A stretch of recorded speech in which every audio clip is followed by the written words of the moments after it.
গুৱাহাটীত ফ্লাইঅভাৰ যিখন ডাউনটাউনৰ সন্মুখত ফ্লাইঅভাৰ আছিলে সেই ফ্লাইঅভাৰখন আমি উদ্বোধন কৰিম।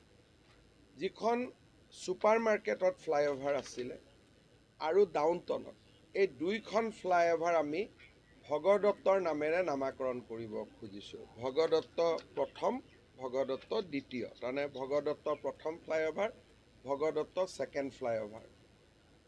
নৰকাসুৰৰ সন্তান ভগদত্ত গুৱাহাটীৰ ৰজা আছিলে, কামৰূপৰ ৰজা আছিলে আৰু আমাৰ কলিতা জনগোষ্ঠীৰ ফালৰ পৰা বহুদিন ভগদত্তৰ নামত এটা ভাল কিবা এটা কৰিব লাগে বুলি দাবী আছিলে।